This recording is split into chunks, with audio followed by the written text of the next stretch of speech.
નમસ્કાર. આજના સંવાદમાં આપનું સ્વાગત છે. આજના સંવાદમાં આપણી સાથે જે મુખ્ય મહેમાન છે તેમને કોઈ એવું કહે કે જા તારાથી થાય એ કરી લે, તો એવું કહે મારાથી કવિતા થાય છે અને લે આ કરી. તેમજ સાથે સાથે જીવનને ફરિયાદ કરતાં કહે કે મેં ક્યાં એવું કહ્યું કે જીવન સાવ સહેલું જોવે, ખાલી જે થવાનું હોય એ પહેલેથી કહેવું જોઈએ. આવી સુંદર કવિતાઓ જેમને લખી છે, આજે શબ્દો એમના શ્વાસમાં જીવે છે. તો એવા લોકપ્રિય કવિ ભાવેશ ભટ્ટ, આપનું સ્વાગત છે. તમારા આજના સંવાદમાં હું પ્રશ્નોની શરૂઆત કરું એ પહેલાં કોઈ કવિતાથી જ તમારો પરિચય આપો.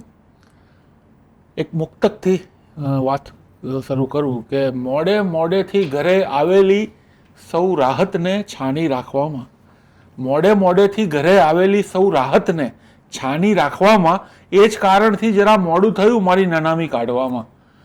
ને શિલ્પી હું તારો હરખ સમજી શકું છું પણ વિચારી લે હજી તું. શિલ્પી હું તારો હરખ સમજી શકું છું પણ વિચારી લે હજી તું, ભલ ભલાના ટાંકણા તૂટી ગયા આકાર અમને આપવામાં. વાહ, અદ્ભુત. તમે જે સુંદર મુક્તક કહ્યું એના પછી મને એ પ્રશ્ન આવે કે તમારા જીવનમાં કવિતા એટલે શું? કવિતા એ જીવન. અને મારા જીવનમાં કવિતા એટલે શું? તો મારા જીવનમાં કવિતા એ જીવન. વાહ.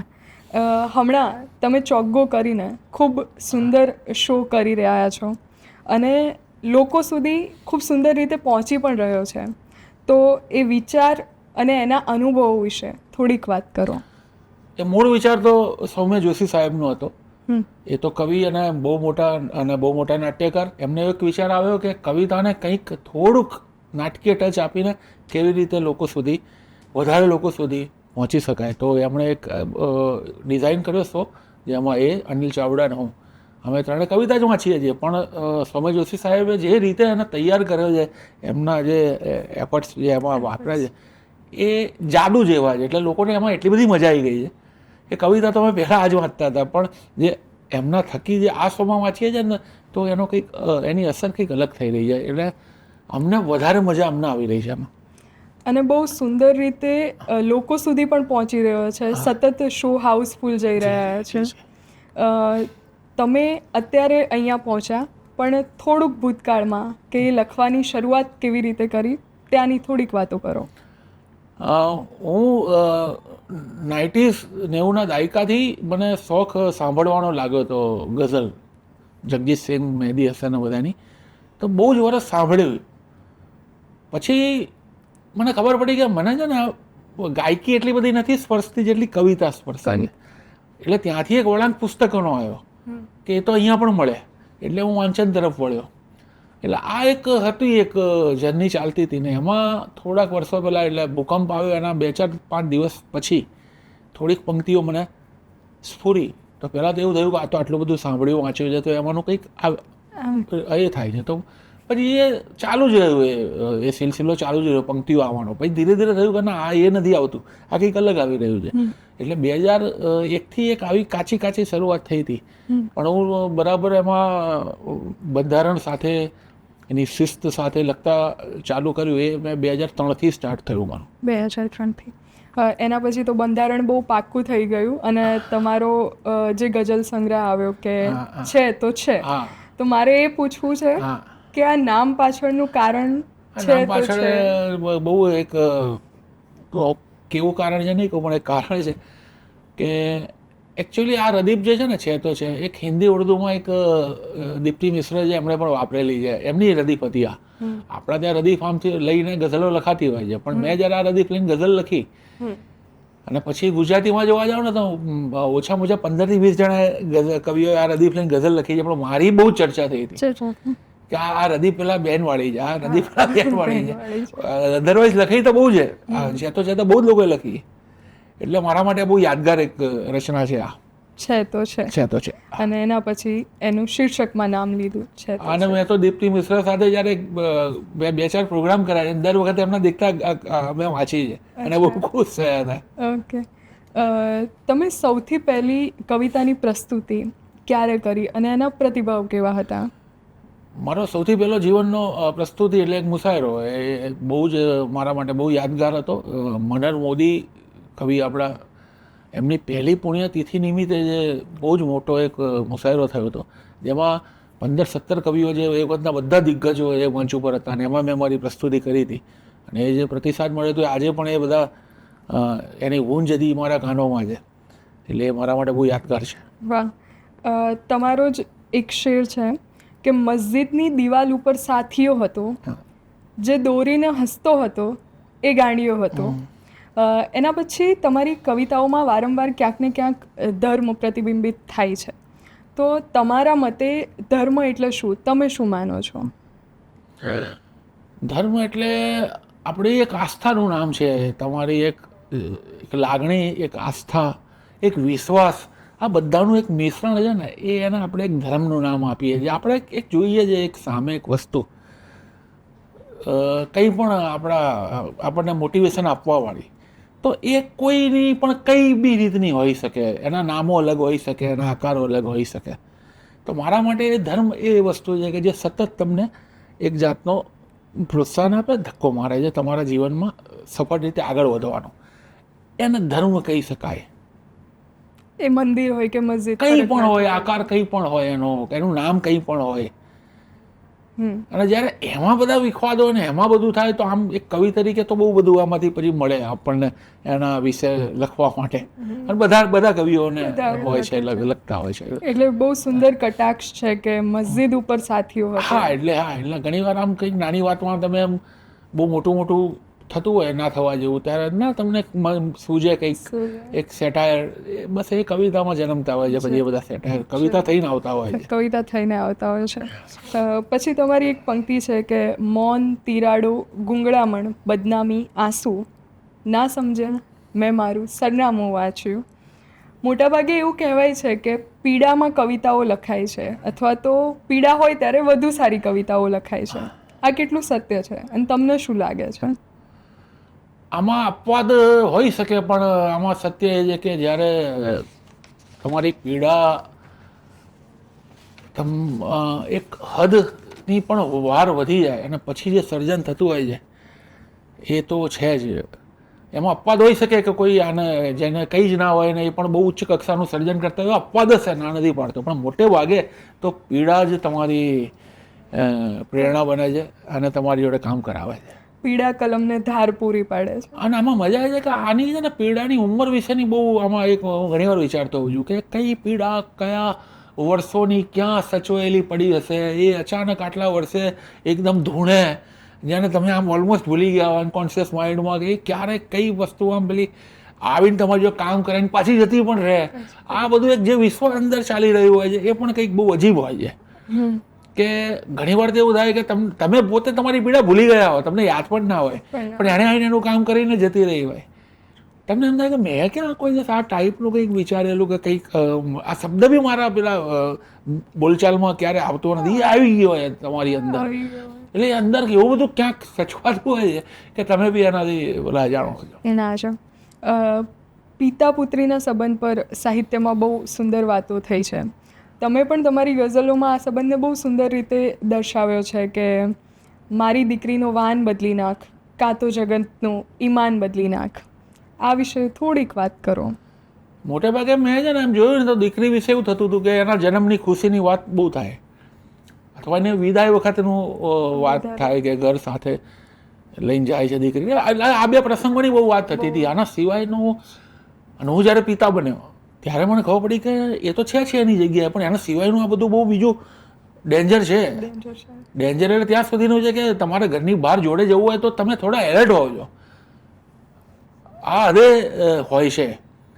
તો આ બધી વાત કદાચ કોઈએ પણ નથી ખબર કરી હોય, પણ મને એમ થયું મારે આ કરવી જોઈએ, કેમ કે આ નથી કેમ દેખાતી, આવી વાત કેમ નથી થતી જે રોજબરોજ છે. જન્મની તો એકવાર થઈ ગયું ને વિદાય એકવાર થઈ ગઈ, પણ આ તો તમે રોજ જીવો છો. તમે સહેજ બહાર નીકળો 1 કિલોમીટર તો તમે એક બાપ તરીકે, પિતા તરીકે તમે કોન્શિયસ હોવ છો.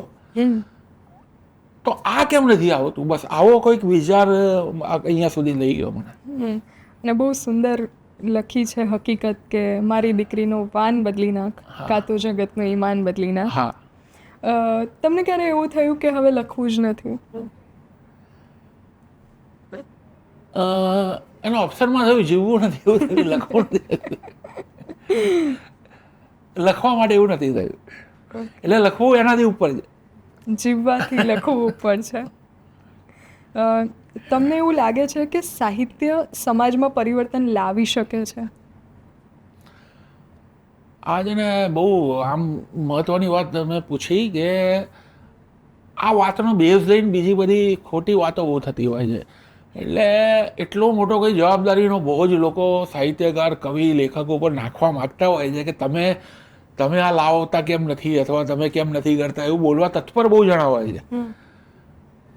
મને એવું લાગે છે કે એના માટે સ્પેશિયલ એકદમ કોઈને ટાર્ગેટ કરીને જે બધું સર્જન થાય છે એને જ જો તમે બદલાવ લાવવાની બહુ એ માનતા હો તો એવું તો એક કવિ, એક સર્જક તરીકે તો એ બહુ હું નથી મહત્વ આપતો. એની વાત જે રીતે કરે છે, જે ઈશારાથી કરે છે, જે ઊંડાણથી કરે છે, એનાથી બદલાવ લાવો તો તમારા હાથમાં જ. બદલાવ તમારે લાવો છે ને તમે એવી એ રાખો છો પેલા જોડે કે તમે આ રીતે અમને એ કરો તો અમે બદલીશું, તો આ તો કઈ વાત નહીં. પેલો એની જે એની બાની છે, જે એની ભાષા છે, જે એની સ્ટાઇલ છે, જે સર્જકની, એ રીતે બદલાવ લાવવાની વાત કરે છે. તમે એનું નહીં બદલાઈ શકો, તમારે બદલાવું નથી. પણ મોટે ભાગે એક જાતનું છે ને એક એવું પણ હોય છે કે આપણા ત્યાં હું બહુ વર્ષોથી જોતો આવ્યો છું કે જે કલાકાર હોય, કવિ હોય, લેખક હોય અને જે ના હોય, એમાં બહુ ઓછા લોકો એવા હોય કે એક જાતનો છે ને એ લોકો ઉપર રોષ હોય એમને કે તમે કેમ છો ને અમે કેમ નથી. બહુ નાની હશે સંખ્યા આની, પણ હોય છે. એવા બધા બાજુથી બહુ અવાજો આવતા હોય કે આ લોકો આમ નથી કરતા, આ લોકો આમ નથી કરતા, આ લોકો આ કરવું જોઈએ. તો તમને આજ સુધી કયા સાહિત્યકારો કે કવિઓ આકર્ષ્યા છે, જેમને સાંભળવા, વાંચવા ગમતા હોય એવા? ઘણા બધા છે, એના નામ તો બધી પેઢીઓ વાઇઝ છે, એટલે હું નામ દઈશ તો ખાલી 2-4-5 મિનિટ જતી રહેશે આમાં. ખૂબ બધા નામો છે. તો પણ એકાદ બે જે બહુ ગમતા હોય. મારા બહુ જ આઈડિયા છે ને કહું એવા તો મીર તકી મીર, મિર્ઝા ગાલિબ, મરીઝ, આ બધા મારા બહુ આઈડિયા છે. આજ સુધી તમારી સૌથી વધારે લોકપ્રિય ગઝલ કઈ થઈ છે? મારી લોકપ્રિય ગઝલ એક હેને કરીને છે ટાઇટલ, એવું વધારે થઈ છે. એકાદો શેર? એમાં એવું છે કે એક શેરની નથી, આખી એક કન્ટિન્યુટી વાળી જે મુસલસલ ગઝલ છે, એટલે એક ઘટના જ આખી. છતાં પણ તમે કીધું તો એમાં શરૂઆત એવી હતી કે મારા જીવનમાં તું આવી હતી ને, હે ને રણમાં તારી પગલી પાડી હતી ને, હે ને, આવી એક શરૂઆત છે. પછી એ ઘટના આગળ વધારે છે. આ તો લોકપ્રિય છે, પણ તમારી અંગત કોઈ પ્રિય કવિતા એ તમે સંભળાવો. ગઝલના 2 એક શેર મને બહુ જ ગમે છે અને કોઈ જ નથી ગમતા, અથવા ખબર નહીં કોઈ ધ્યાન નથી આપતું. મારા ઘણા વર્ષોથી છે કે એટલે સૌ જુએ છે ખુન્નસથી, એટલે સૌ જુએ છે ખુન્નસથી, બહાર નીકળી ગયો છું સરઘસથી. ઓહો. ને જિંદગી તાર પર છે લટકેલી, જિંદગી તાર પર છે લટકેલી, રોજ ઉતારવાની લંગસથી. વાહ, અદ્ભુત. આ ગઝલના 2-3 શેર હતા, મને બહુ ગમે છે. બીજી કોઈ કવિતા? બીજી તો ઘણી બધી એવી રચનાઓ છે. ત્યારે એકદમ એક આમાંથી જ એક રચના વાંચું કે હૃદયમાં એના જુઓ ક્યાંય છાંયડો તો નથી, હૃદયમાં એના જુઓ ક્યાંય છાંયડો તો નથી, ને સરસ બગીચો બનાવ્યો ને બાકડો તો નથી, ને નિહાળી દૂરથી છે બસ, મળ્યો નથી એને, નિહાળી દૂરથી છે બસ, મળ્યો નથી એને, કર્યો છે વાર ખરો પણ નકોરડો તો નથી. ને સદાય કાગડો બોલે ને કોઈ ના આવે. આપણે તો એવું કહેવાય છે ને કે કાગડો બોલે ને કોઈ આવે. હા, કે સદાય કાગડો બોલે કોઈ ના આવે, કરો તપાસ કે મહેમાન કાગડો તો નથી. ને અનાજ ક્યાંક પડ્યું છે ને ક્યાંક ભૂખ મરો, અનાજ ક્યાંક પડ્યું છે ને ક્યાંક ભૂખ મરો, કરો ને ભેગા મુશ્કેલ કોયડો તો નથી. કે હૃદયમાં એના જુઓ ક્યાંય છાંયડો તો નથી, સરસ બગીચો બનાવ્યો ને બાકડો તો નથી. સુંદર કવિતા. તમે આજે સુંદર કવિતાઓ લખો છો, એ તમારા ધ્યાનમાં હશે જ કે સોશિયલ મીડિયામાં કે સ્ટેટસમાં બીજા કોઈના નામે અથવા વગર નામે ફરતી હોય છે, તો તમને શું લાગે છે, દુઃખ થાય છે કે પછી એનો રાજીપો છે કે ના મારા શબ્દો પહોંચે છે?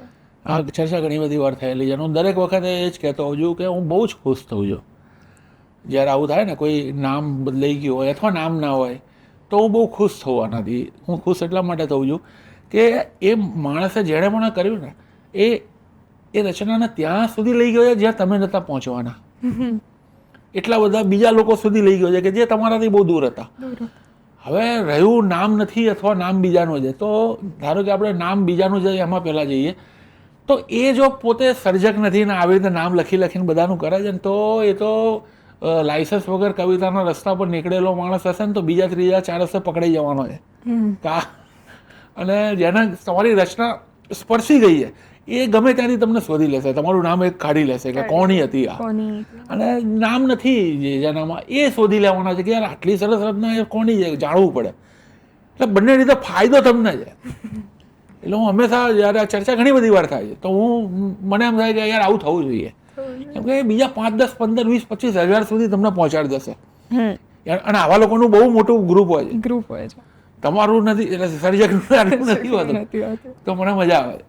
બરાબર છે. એટલે તમને રાજીપો છે કે તમારા શબ્દો પહોંચે? હા, હું ઈચ્છું કે આવું થતું રહે, મારી જોડે થતું રહે, બીજા જોડે નથી કહેતો.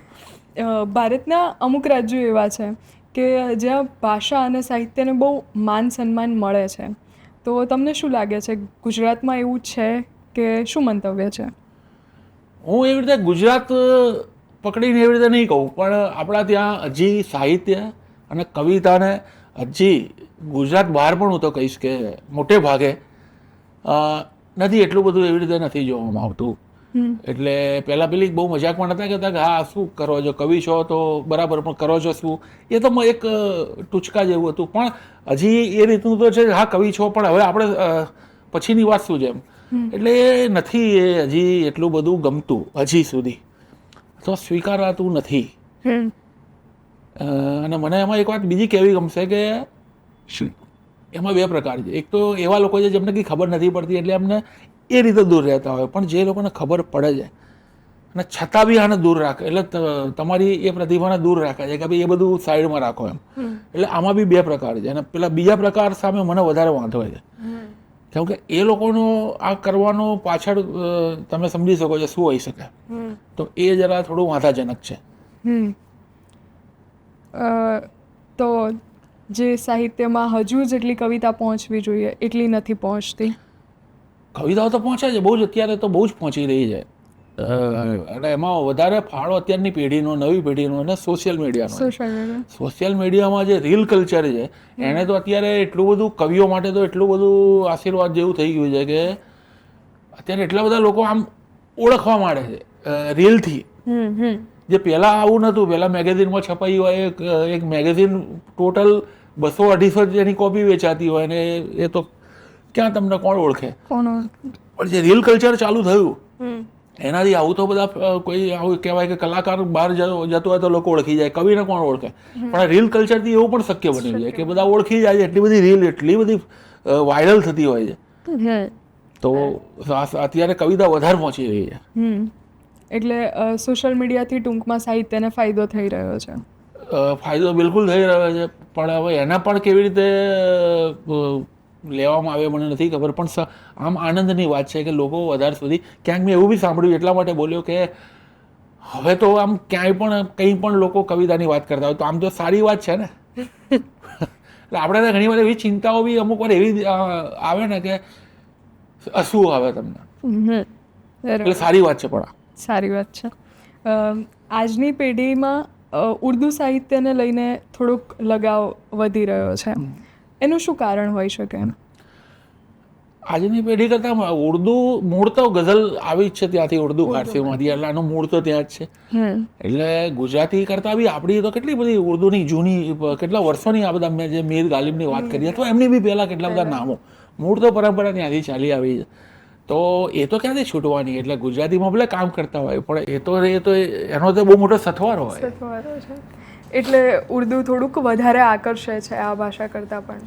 અને આપણે ઘણા શબ્દો પણ ભળી ગયા છે સાહિત્યમાં એવી હા રીતે. હા એ રહેવાનું, કોઈ તમને કોઈ શબ્દ વધારે આકર્ષી જાય રહેવાનું. પણ અત્યારે મજા એ છે કે ઉર્દુની તો આટલી બધું વર્ષો જૂની પરંપરા છે, પણ ગુજરાતીએ પણ જે રીતે અત્યારે આમ જે એનું કર્યું કાઠું બતાવ્યું કે જે પણ કહો તમે આપણી ગઝલે, તો એ પણ આમ એની જોડે જે આમ બહુ નજીક ગઈ છે અત્યારે, તો એની મજા છે. એક તમારી પંક્તિ છે કે કવિતાના સંગ્રહ ઉપર જામી છે ધૂળ, પણ એ કવિને તો ના બતાવો. હા, આ પંક્તિમાં મને એ પ્રશ્ન થયો કે નવી પેઢી વાંચે છે કે કવિતા સંગ્રહ ઉપર પછી ધૂળ જામશે? ના, આજે ને મેં હમણાં જે પેલા અમુક વાત કરી ને કે અમુક ટાઈપના જે જાણે છે કવિતાને, અને છતાં પણ કવિતાનું એટલું મૂલ્ય નથી સ્વીકારતા. આ એમના ઉપરનો શેર હતો કે આપણે ત્યાં કવિતા, જેમ કીધું હમણાં એમ કે હજી એટલી બધી હજી એમ એની ઉપરની બીજી કળાઓ છે, સંગીત છે, અભિનય છે, ગાયકી છે, એ બધું અત્યારે કવિતાની ઉપર છે હજી. તો એ રીતે શેર છે કે ચલો અમે માની લીધું કે એવું છે, અને કવિતાના સંગ્રહ પર ધૂળ બી જામી ગઈ છે, અમને બી ખબર છે, પણ તમે તો ના બતાવો. તમે બતાવો છો મતલબ તમારા મનમાં કંઈક બીજી એક મજાક છે, કંઈક વ્યંગ છે, તમે કંઈક કટાક્ષ કરવા માંગો છો.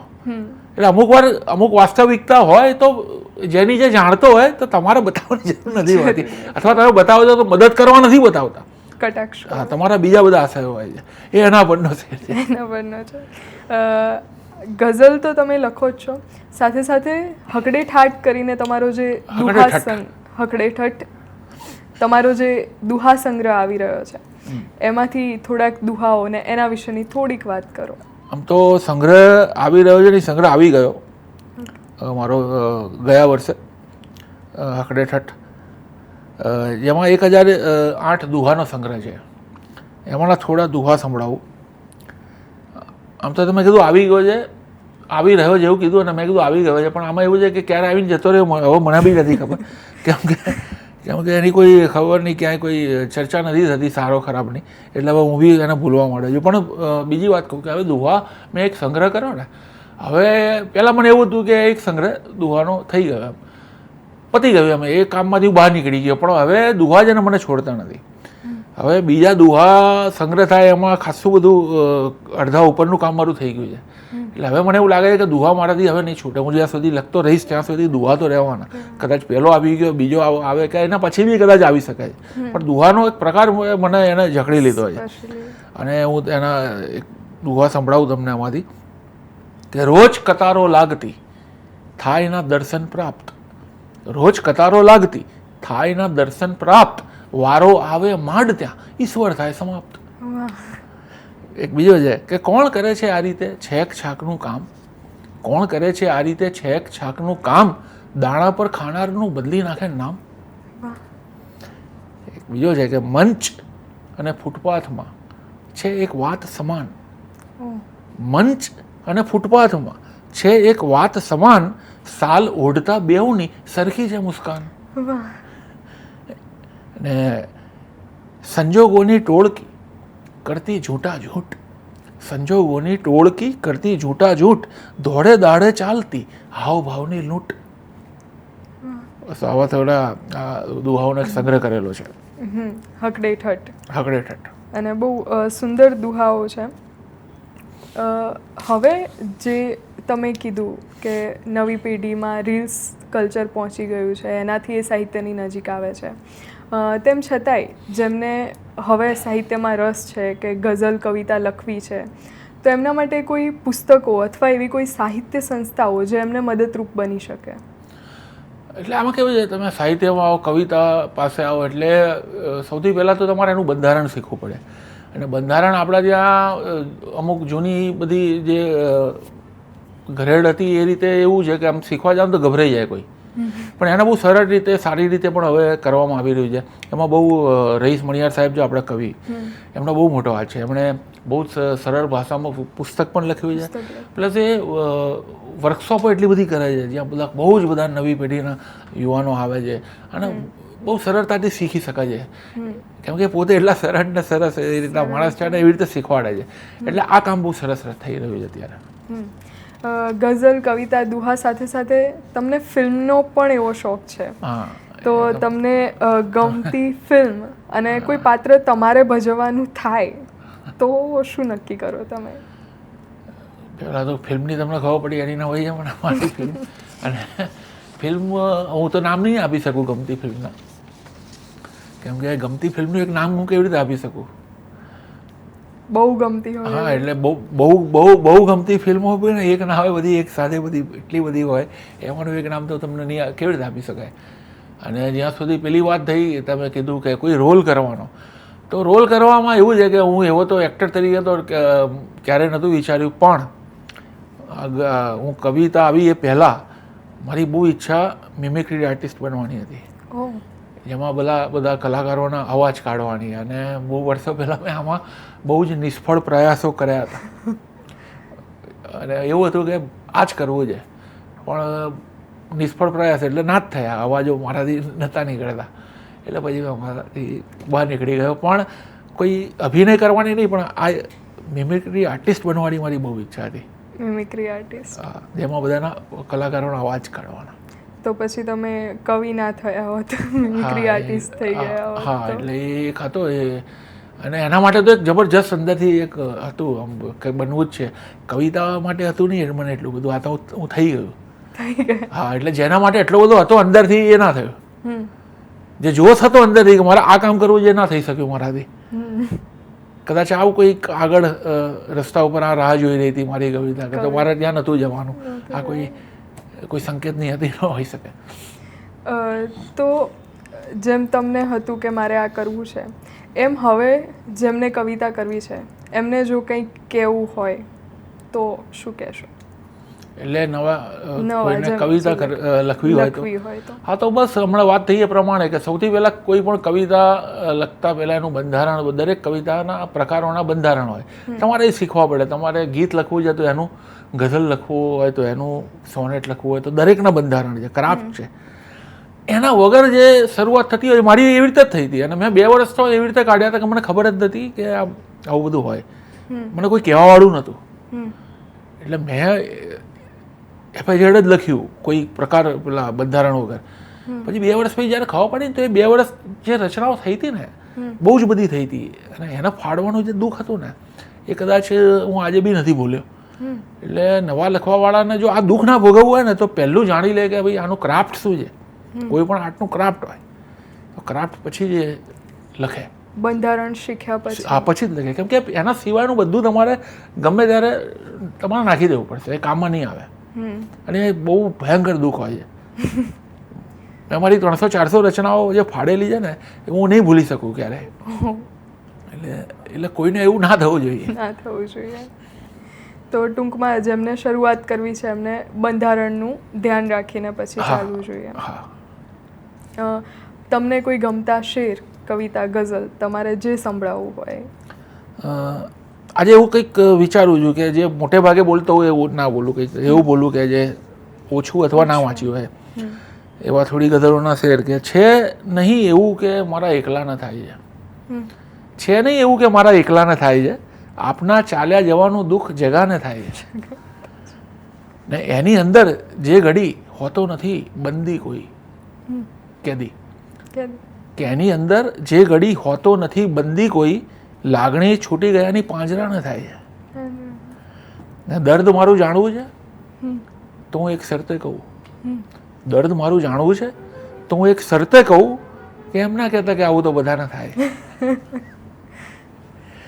ને તમે પરવા બતાવો તો વધારે જોર મારે છે. જોર મારે આપણે ત્યાં નથી કહેતા માન માગે છે, બહુ વધારે નખરા કરે ટાઈપ, એને એવું કહે બહુ જોર મારે છે, એમ એવું પણ કહેવાતું હોય છે. એ રદીફ લીધી છે એ ટાઈપની, કે તમે પરવા બતાવો તો વધારે જોર મારે છે, રૂઠેલાને મનાવો તો વધારે જોર મારે છે. ને ભરોસો દર વખત રૂઢિપ્રયોગો પર નહીં કરવો, ભરોસો દર વખત રૂઢિપ્રયોગો પર નહીં કરવો, અમુક નસને દબાવો તો વધારે જોર મારે છે. આપણે તો એવું કહે છે ને કે બહુ બોલે એની નસ દબાવી દો. ભરોસો દર વખત રૂઢિપ્રયોગો પર નહીં કરવો, અમુક નસને દબાવો તો વધારે જોર મારે છે. ને પડ્યો છે પ્રેમ જૂનો તો પડી રહેવા દે ખૂણામાં, પડ્યો છે પ્રેમ જૂનો તો પડી રહેવા દે ખૂણામાં, હૃદયમાંથી હટાવો તો વધારે જોર મારે છે. ને હરીફાઈ કરે છે ચાંદની સાથે આ દિવાલો, હરીફાઈ કરે છે ચાંદની સાથે આ દિવાલો, કદી ચૂનો લગાવો તો વધારે જોર મારે છે. અમીરો તો હરખને કોઈ પણ રીતે પચાવે છે, અમીરો તો હરખને કોઈ પણ રીતે પચાવે છે, ખુશીના આંસુ નાના માણસોને ખાસ આવે છે. ને વચન તોડ્યું નથી એ વાતથી ગદગદ થતા પહેલા, વચન તોડ્યું નથી એ વાતથી ગદગદ થતા પહેલા જરા જો કે નિભાવે છે તો કઈ રીતે નિભાવે છે. અને કપાયેલા પતંગો લૂંટી વેચી પેટ ભરવાનો, કપાયેલા પતંગો લૂંટી વેચી પેટ ભરવાનો, જુઓ એની નજરથી તો બધા રોટી ચગાવે છે. ને નઝમ ગુલઝારની છૂટા પડીને સાંભળી એણે, નઝમ ગુલઝારની છૂટા પડીને સાંભળી એણે, હવે માગ્યા વિના સામાન પાછો મોકલાવે છે. આમાં એક ગુલઝારનું એક નઝમ હતી એક પિક્ચરની કે મેરા કુછ સામાન તમારે પાસ પડા હૈ વો ભિજવા દો. આવી એક બહુ ફેમસ છે, એનો રેફરન્સ જે લખી છે કે નઝમ ગુલઝારની છૂટા પડીને સાંભળી હવે માગ્યા વિના સામાન પાછો મોકલાવે છે. અને જેની છાયામાં ભજન કીર્તન થયા ભગવાનના, જેની છાયામાં ભજન કીર્તન થયા ભગવાનના, કોળ જાગ્યા છે હવે એ વૃક્ષને ગુણગાનના. ને ચોખવટની એક સળીથી કાન ચોખ્ખો ના કરે, ચોખવટની એક સળીથી કાન ચોખ્ખો ના કરે, કાન ભરનારાથી પણ દોષી છે કાચા કાનના. ને જો ઈશારો પણ કરો તો ના નહીં પાડે પછી, જો ઈશારો પણ કરો તો ના નહીં પાડે પછી, જે કહે છે કે અમે ભૂખ્યા નથી સન્માનના. જો ઈશારો પણ કરો તો ના નહીં પાડે પછી, જે કહે છે કે અમે ભૂખ્યા નથી સન્માનના. હું સાહિત્યના કેટલાક નામ લઉં છું, એ નામ સાંભળીને તમને સૌથી પહેલાં શું યાદ આવે છે? એક શબ્દ કે એક વાક્યમાં કહેવાનું છે, રેપિડ ફાયર જેવું. અંતે જગજીત સિંહ. મારી રાતોના સહારા. ઓહ. મરીઝ. મરીઝ મારી સાંજોના સહારા. શૂન્ય પાલનપુરી. એકચ્યુઅલી સુનિયા સાહેબ ને આ બધાનું આમ છે ને અમારી તાલીમ જે મળી છે ને અમને એ લોકોને વાંચીને મળી છે, એટલે અમારા બધા શિક્ષકો પણ છે. એટલે સુનિયા સાહેબ આમ બી કંઈક શિક્ષક હતા અને આમ પણ શિક્ષકમાં અમારા તો આવે આ બધા. શૂન્ય સાહેબની કોઈ ગમતી રચના? ઘણી બધી ઘણી બધી. હવે આમાં બી એવું થશે કે આમ એક ચાલુ થઈ કરીશ ને તો મને આમ આવી જ જશે, એટલે ઘણી બધી રચનાઓ. બેફામ. બેફામ સાહેબ તો ખૂબ ગમે, પણ જે એમના મકતા, જે ગઝલનો છેલ્લો શેર હોય ને એના મકતા કહેવાય, અને એમના મરણના મકતા બહુ આવે. બેફામ સાહેબ. બેફામ સાહેબના દરેક મકતામાં મરણની વાત હોય. અને કદાચ છે ને હું હમણાં જોઈ, કદાચ લાંબુ થઈ જશે વાત, રેપિડ ફાયર છે પણ અમારે કહેવી છે કે આ પણ એક રંગ હોય છે જે ક્યારેક ચડે છે, કે હમણાંથી મને પણ આમ હું જોઈ રહ્યો છું કે આમ હું એ બાજુ મરણ તરફ થોડીક આમ નજીક, એટલે આ કવિતાની વાત છે કે મારામાં વધારે હમણાંથી આવવા માંડ્યું છે. એટલે મને બેફામ સાહેબ મરણના મકતાના લીધે બહુ ગમતા હતા, એટલે કદાચ એ જ ઇન્સ્પિરેશન હોય કે હું પણ હવે આમ મરણની બધી વાતોમાં મને મજા પડે છે કવિતામાં. તમે કોઈ લખેલો શેર એમાં બી ઘણા બધા છે, બહુ જ બધા છે. એકાદો કેવો હોય તો? હવે બેફામ સાહેબનું નામ બોલે છે ને તો એટલા બધા સારા નથી કે બેફામ સાહેબની હું વાત કરીને કરી શકું, એટલે એ જવાબ. ચીનુ મોદી. ચીનુ મોદી મારા આમ છે ને અમારા આરાધ્ય કહેવાય, કેમ કે અમે શનિ સભામાં છે ને ચીનુ કાકા શનિ સભા ચલાવતા હતા, અમે બધા અમારા પ્રિન્સિપલ જેવા આરાધ્ય, એટલે અમારા હેડમાસ્ટર કહેવાય. અમે બધા જે અમારી પેઢી આવી આખી એ એમની જોડેથી શીખી. એટલે ચીનુ કાકાનું તો એક જમાનામાં મને એટલું બધું હતું કે હું સખત એમના અસરમાં હતો. અને એમનો બી એવું છે કોઈક શેર બોલીશ તો ચીનુ કાકાના એટલા બધા શેરો મારી અંદર આવશે હમણાં. એટલે ચીનુ કાકા મારા માટે બહુ મારા જીવનમાં બહુ મહત્વ ધરાવનારી વ્યક્તિ છે ચીનુ મોદી. ચીનુ મોદી. અદ્ભુત. કાર્યક્રમને અંત તરફ લઈ જઈએ એ પહેલાં તમને ગમતો કોઈ તમારો શેર?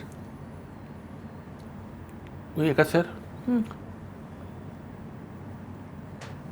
સ્વભાવ જેનો જીવનમાં કદી ન બદલાયો, સ્વભાવ જેનો જીવનમાં કદી ન બદલાયો, બધી ગઝલમાં એ શાયર અલગ અલગ લાગે. વાહ. અદ્ભુત. આજના સંવાદ માટે ખૂબ ખૂબ આભાર.